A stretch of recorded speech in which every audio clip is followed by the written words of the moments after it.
Chers téléspectateurs, bonsoir. Merci de suivre ce 19h. Tout de suite les titres de ce 3 juillet 2019. Les États africains vont investir jusqu'à 69 milliards de dollars dans les infrastructures routières en 2020. C'est le résultat d'une étude publiée par le cabinet d'analyse Global Data. Ce sont plus de 110 000 km de routes qui seront ainsi réalisés ou réhabilités. Dans notre dossier entrepreneuriat, nous nous intéresserons au commerce de jus glacés et autres crèmes en vogue dans les espaces publics en Côte d'Ivoire. Depuis des décennies, les Ivoiriens sont familiers de ce genre de produits, focus sur une activité sans exclusive en fin d'édition. Et comme chaque jour, nous ferons le plaisir de recevoir nos partenaires entreprises dans le cadre de notre plateau annonceur. Restez connectés pour suivre également la tombola Serpent Money. Bienvenue donc dans cette édition. Pour ouvrir ce journal, cette information relative à l'organisation d'une formation certifiante sur la planification et le pilotage stratégique des établissements universitaires qui doit avoir lieu du 18 au 22 novembre 2019 à Abidjan en Côte d'Ivoire. Le but de cette formation initiée par l'École supérieure de la francophonie pour l'administration et le management, l'Institut de la francophonie pour la gouvernance universitaire et l'Université Senghor et la Commission nationale de la francophonie de Côte d'Ivoire est d'outiller les responsables d'établissements supérieurs dans la mise en œuvre de projets stratégiques visant à renforcer les capacités de formation. Et toujours dans le domaine de la formation supérieure, l'on connaît depuis le jeudi 27 juin dernier la lauréate pour la Côte d'Ivoire du concours universitaire francophone, ma thèse en 180 secondes. Il s'agit de Gervaise Kwame, doctorante en botanique et phytothérapie à l'université Nanguia Brougoua d'Abidjan. Elle ira donc représenter la Côte d'Ivoire à la grande finale de ce concours international organisé par l'Agence universitaire de la francophonie qui aura lieu le 27 septembre prochain à Dakar au Sénégal. 18 pays francophones du monde entier seront en compétition.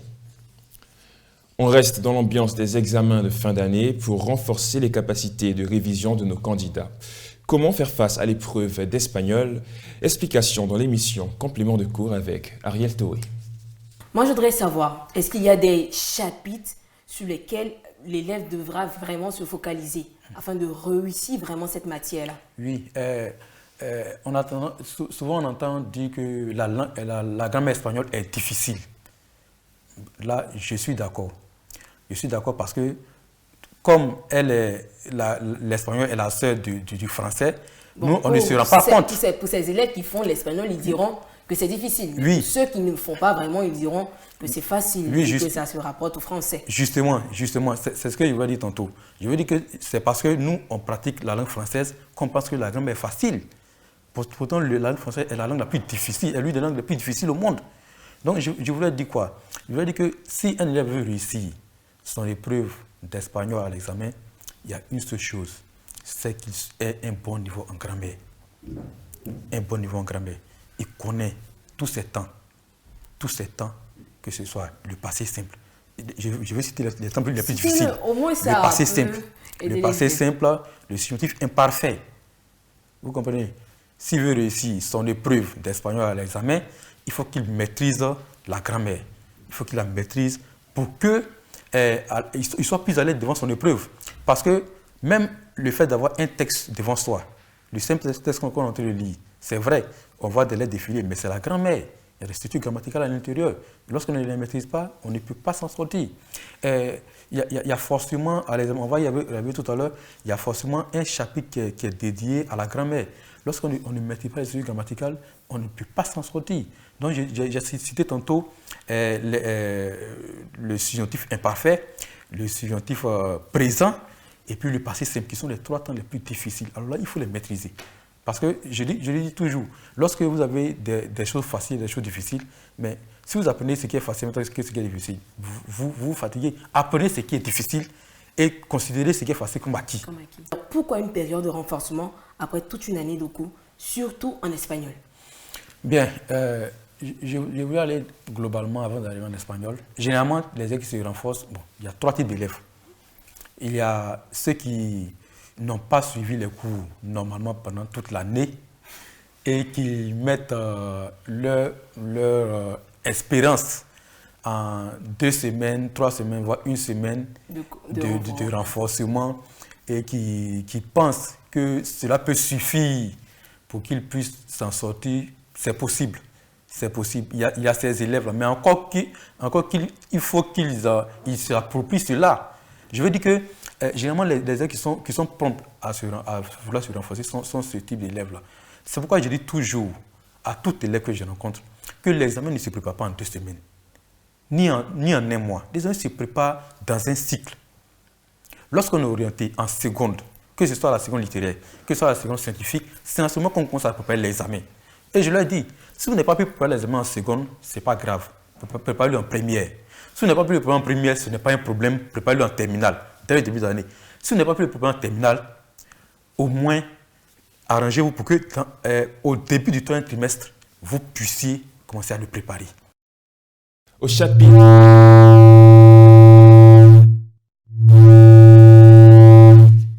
chapitre économique, on commence par la Côte d'Ivoire où la production de cola bat des records. Pour la dernière campagne, ce sont 280 000 tonnes de cola qui ont été récoltées, ce qui consacre à la suprématie de la Côte d'Ivoire en tant que premier producteur africain de ce fruit dont la commercialisation prend du volume sur le marché international. Une situation qui pourrait déteindre favorablement sur le prix d'achat du kilogramme qui est actuellement de 250 à 600 francs CFA par kilogramme. 774,874 millions de francs CFA, c'est le bénéfice net réalisé par les nouvelles éditions ivoiriennes, Centre d'édition et de diffusion africaine, NEI-CEDA, au terme de l'exercice social 2018. Ces chiffres démontrent la revitalisation du secteur avec une croissance de 53,28% par rapport à 2017. Quant au chiffre d'affaires, il est passé de 6,008 milliards de francs CFA en 2017 à 8,106 milliards de francs CFA en 2018, soit une forte augmentation de 2,098 milliards de francs CFA. Sur le marché des télécommunications, le groupe sud-africain Vox Telecom vient de signer un contrat de 3 ans avec le distributeur de connectivité Internet par satellite Avanti pour la fourniture des services Internet dans la région les plus reculées d'Afrique subsaharienne. Cet accord permettra donc à l'entreprise sud-africaine d'exploiter les satellites ILAS-4 et ILAS-2 d'Avanti, de sorte à vulgariser l'usage de l'Internet dans les zones rurales, et ce, à de petits prix, et ce, dans toutes les régions du continent.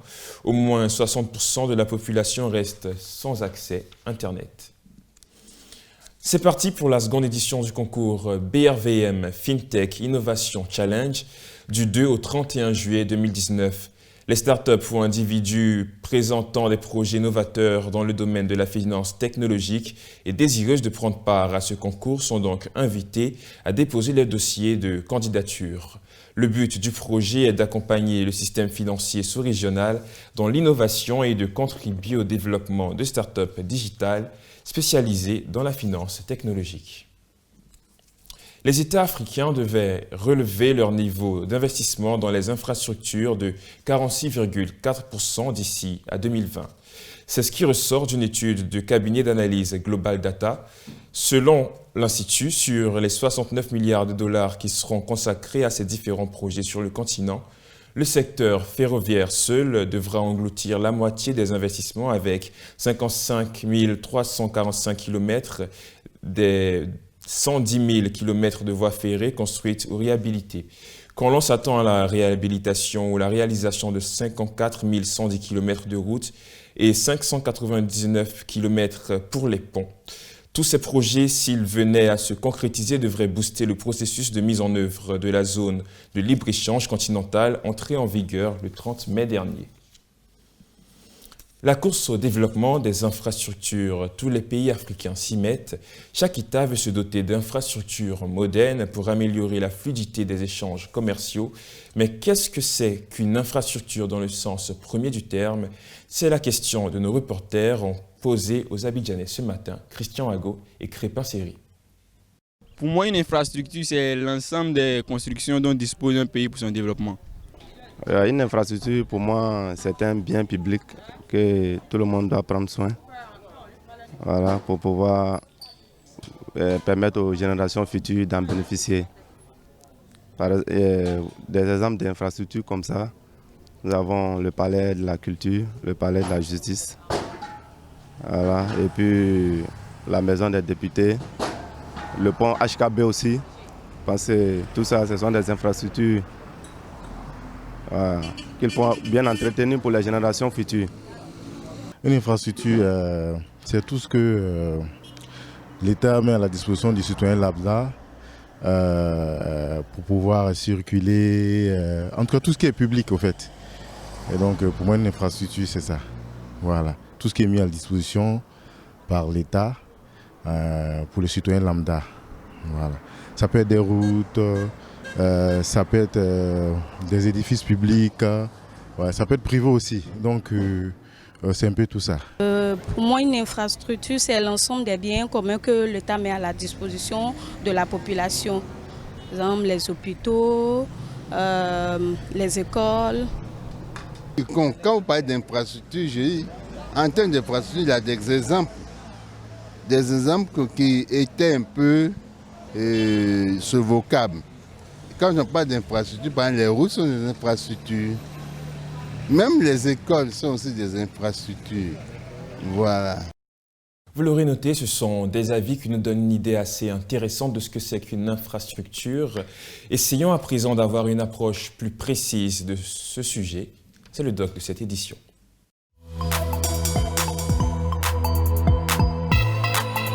L'infrastructure est un ensemble d'éléments interconnectés qui fournissent le cadre pour supporter la totalité de la structure.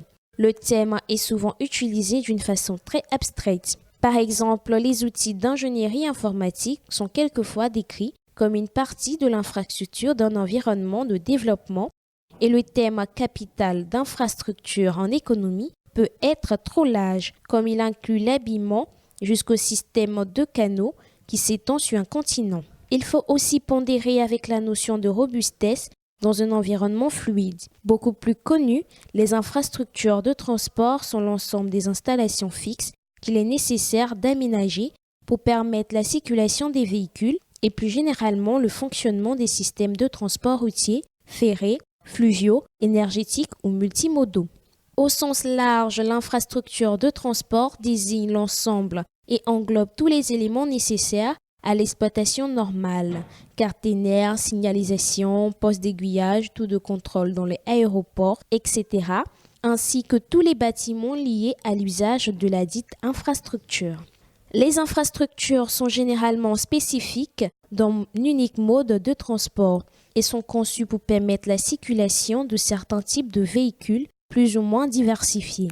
Selon les modes de transport, la liaison entre véhicules et infrastructures est plus ou moins étroite, les extrêmes étant le véhicule tout-terrain, presque totalement indépendant, et à l'opposé, la cabine de téléphérique totalement liée à son infrastructure, câble porteur et câble tracteur de l'autre. À la limite, l'infrastructure constitue la totalité du système de transport.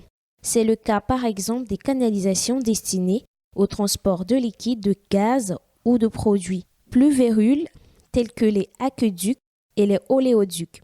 Les infrastructures sont généralement organisées en réseaux comportant des nœuds et des liens.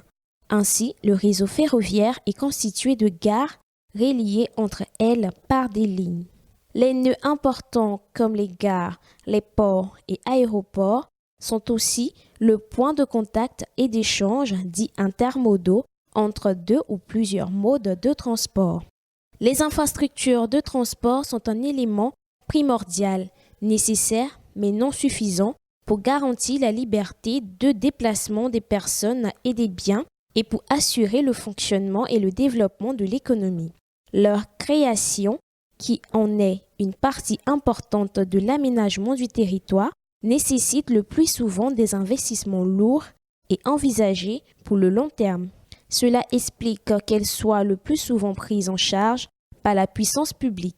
Toutefois, celle-ci en délègue quelquefois, pour des raisons de financement ou de savoir-faire, la construction, la gestion et l'exploitation à des entreprises privées en contrepartie de la perception d'un péage. C'est le cas par exemple du tunnel sous la Manche et plus précisément du viaduc de Milo. La voirie, qui comprend l'ensemble des voies routières, présente la particularité d'être dans tous les pays un espace public ouvert à tous gratuitement, sauf évidemment les voies privées ou concédées. Ce n'est pas le cas des autres infrastructures de transport, comme le réseau ferroviaire qui constitue des espaces privés réservés à l'usage exclusif des exploitants habilités.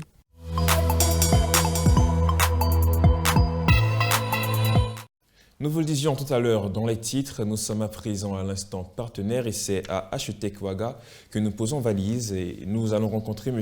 Caliste Tiandré Breogo, ingénieur informaticien et enseignant vacataire à HETEC Ouaga. Bonsoir M. Caliste Tiandré Breogo. Bonsoir monsieur.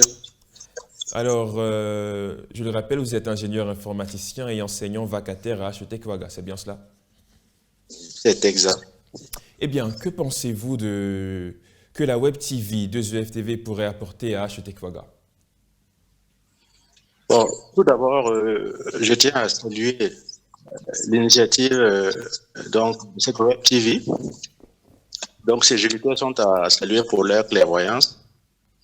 Disons tout de suite que la Web TV 2EFTV est un outil, je vais dire, de formation des masses. Ce n'est pas destiné seulement aux étudiants. Effectivement. Et voilà, qui conçoit, en écoutant, en suivant les émissions, on se forme et cette formation nous est utile tout de suite dans notre vie quotidienne.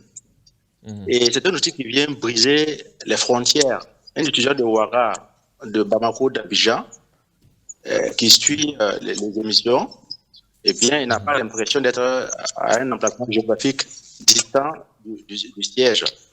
Donc, c'était un outil vraiment novateur, assez rarissime au niveau du paysage, j'allais dire, des institutions académiques. Et vraiment, il permettra aux étudiants et à toute personne de se former. Les étudiants, en suivant les émissions, vont, par exemple, c'est comme s'ils faisaient un stage. Parce que sur le plateau, des questions vont être posées pour lesquelles ce n'est pas évident qu'en entreprise, les étudiants auront des réponses pertinentes aux mêmes questions. Donc, aussi, rapidement, synthétiser, bon, ce que je peux dire de cette initiative, ce projet-là. D'accord. Eh bien, toujours dans le milieu académique, on sait que la tricherie en milieu académique est une triste réalité. Et ça, on a pu le constater. Donc, comment peut-on mieux la juguler à HETEC Ouaga? Ici, les autorités académiques ont fait avoir le phénomène et on renforce les équipes de surveillance. N'empêche qu'il faut insister sur le fait qu'il est nécessaire d'accentuer la sensibilisation. Il faut faire comprendre à la génération montante qu'au niveau des centres de formation, lorsqu'on acquiert de mauvaises habitudes, c'est ce qu'on va tout naturellement répercuter plus tard quand on sera aux affaires. Exactement. Donc, il est très important pour nous de sensibiliser vigoureusement notre jeunesse, de sorte qu'elle s'en départisse, parce que les conséquences ne rendront pas service à notre société. Donc, ici, je préconise de renforcer la sensibilisation, marteler cela tout le temps dans l'oreille de la génération montante, de sorte que progressivement, eh bien, elle ouvre les yeux. Voilà. Eh bien, justement, toujours à l'endroit des étudiants et élèves, nous sommes dans le deuxième semestre de cette année 2019. Et donc, deuxième semestre, ça marque aussi le début des vacances. Quels conseils avez-vous à prodiguer à vos étudiants pour des vacances fructueuses, disons? Bon, naturellement, les vacances s'annoncent. Bon, il y a certains qui sont en situation d'examen, mais ça va bientôt finir. Disons que je souhaite bonne chance et bon courage pour ces derniers, mais pour les vacances qui s'annoncent, il ne faudra pas rester les bras croisés. Il faut se rendre utile. Il faut mener des activités ludiques formatrices, faire des stages, constituer des groupes de modestes capitaux pour, par exemple, nettoyer les jardins dans sa commune et puis se faire un peu d'argent. Et en même temps, on se forme comme ça, par exemple, à l'entrepreneuriat. Ouais, donc, il ne faut pas vraiment que ça soit un long temps, les vacances soient un long temps d'oisiveté, et puis avec tout son corollaire d'alcoolisme et puis de dépravation, comme on a l'habitude de constater. Donc, j'invite la jeunesse à vraiment canaliser ce temps de repos-là, hein, à l'utiliser de manière judicieuse pour en tirer le meilleur parti. Voilà. D'accord, et donc merci à vous, Monsieur Calixte Tiendre Beogo, ingénieur informaticien, enseignant vacateur à HETEC Ouaga. Merci à vous. Et donc rendez-vous dans de prochaines éditions potentiellement. Merci beaucoup.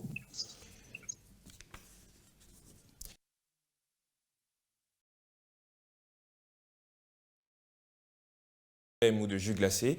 À Abidjan et dans les grandes agglomérations, on connaît bien cette activité que les générations découvrent au fur et à mesure. Focus sur un business dont la rentabilité reste cependant discrète.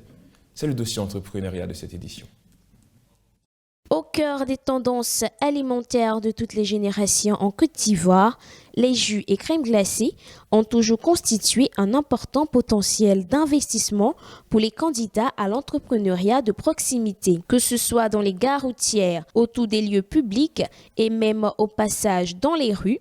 La présence de ces jeunes gens conduisant des charrettes en thermos contenant des jus et crèmes glacées marque indéniablement le paysage urbain tant à Abidjan que dans les localités de l'intérieur du pays. Entre autres produits phares proposés par ces jeunes, du Tampico, de la crème star ou encore du popito et même des cornets à glace que les populations affectionnent particulièrement. Mais pour beaucoup, la réalité qui conditionne ce milieu est loin d'être une préoccupation. Qu'en est-il du niveau de compensation financière des efforts consentis par ces jeunes gens ? C'est cet angle des choses que nous avons cherché à savoir en approchant les acteurs du secteur, depuis les fournisseurs jusqu'aux détaillants, pour parler des pions les plus visibles du jeu. C'est dans des magasins situés par endroits dans les quartiers de la capitale économique ivoirienne que l'on retrouve des centres de distribution de ces produits alimentaires.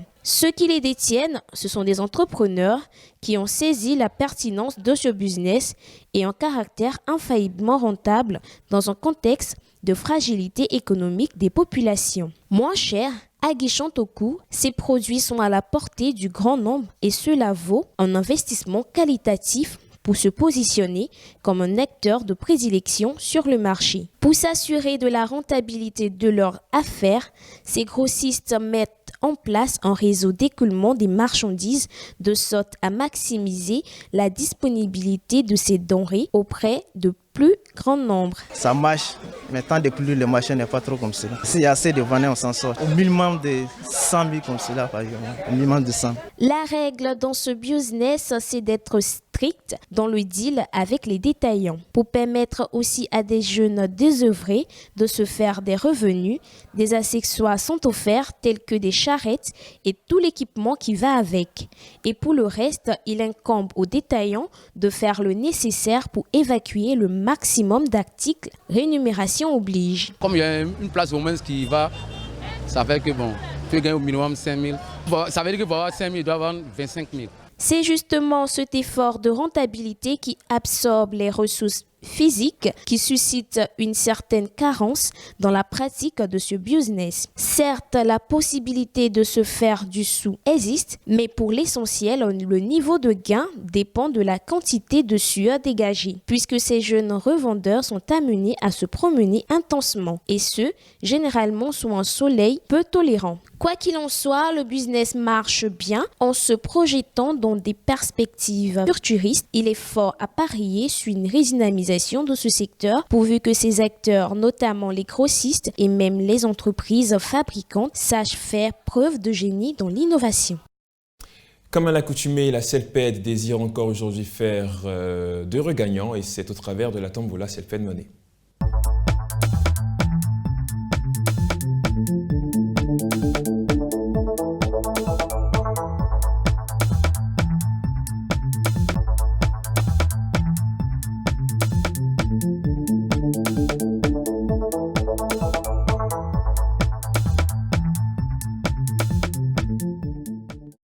Alors, comment être un possible futur gagnant de cette tombola Celped Money? Découvrons-le à travers cet élément. Désormais, pour tous vos transferts d'argent, choisissez Celped Money. C'est la solution la plus simple et la plus avantageuse. Vous savez pourquoi? Tout simplement parce que ça marche avec tous les réseaux et en plus, c'est moins cher. Vous pouvez le vérifier vous-même par les grilles tarifaires. Avec Celped Money, votre argent sera payé quel que soit le montant et l'heure, grâce aux milliers d'agents agréés qui sont partout et les agents Celped Finance qui sont dans les principales grandes villes de la Côte d'Ivoire. Vous voulez bénéficier de ces avantages? C'est simple. Installez rapidement l'application Celped Money sur votre téléphone via Play Store ou App Store. Rendez-vous chez l'agent agréé ou dans une agence Celped pour créer et recharger votre compte et envoyer de l'argent à qui vous voulez partout en Côte d'Ivoire, quel que soit son réseau. Ce n'est pas tout. Vous pouvez même gagner beaucoup d'argent grâce à la tombola Celped Money. Ah oui, pour cela, gardez soigneusement le code tombola de la carte prépayée Celped Money qui a permis de recharger votre compte ou votre numéro de transaction. Téléchargez gratuitement sur votre téléphone l'application de la Web TV 2EF TV sur Play Store ou App Store pour suivre le tirage au sort qui se fait chaque soir à 19 h sur cette télé. Votre numéro peut être tiré au sort et vous pouvez gagner gros. Celped Money, c'est moins cher et ça marche avec tous les réseaux. Pour effectuer tous vos transferts d'argent, rendez-vous chez l'agent agréé Celped ou dans l'agence Celped la plus proche. Contact 22 41 55 85 ou la liste des agences et agents agréés sur www.celpedfinance.com. Eh bien, vous avez certainement participé à la tombola Celped Money du jour. Trêve de bavardage, c'est parti pour le tirage. Eh bien, comme à l'accoutumée, il y a toujours le suspense. Si nous avons assez de participants aujourd'hui encore, voilà, nous allons donc confirmer le tirage. Eh bien, le vainqueur du jour nous vient de Bandoukou et il a le code tombola A001908. Le vainqueur du jour nous vient de Bandoukou et il a le code tombola A001908. Eh bien, il est donc prié de se rendre dans l'agence Celped ou le point agréé Celped Money le plus proche pour récupérer sa cagnotte. C'était tout pour la tombola Celped Money du jour.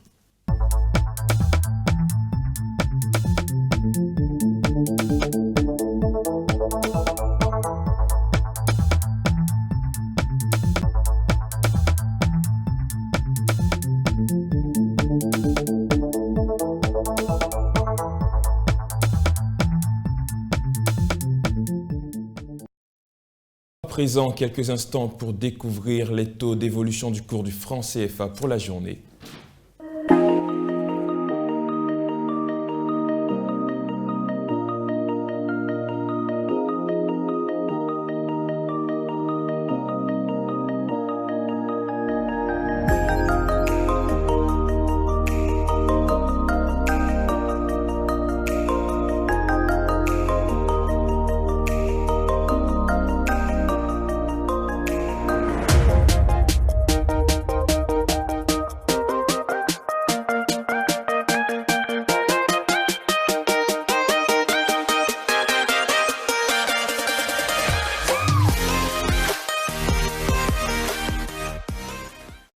La réussite appartient à tout le monde et c'est au travail d'équipe qu'en revient le mérite. Franck Picard, il est l'occasion pour moi de remercier toute l'équipe de rédaction et toute l'équipe de réalisation. Merci à vous, chers téléspectateurs, de nous avoir suivis. Rendez-vous dans de prochaines éditions. Jusque-là, portez-vous bien et continuez de nous suivre sur 2EF TV.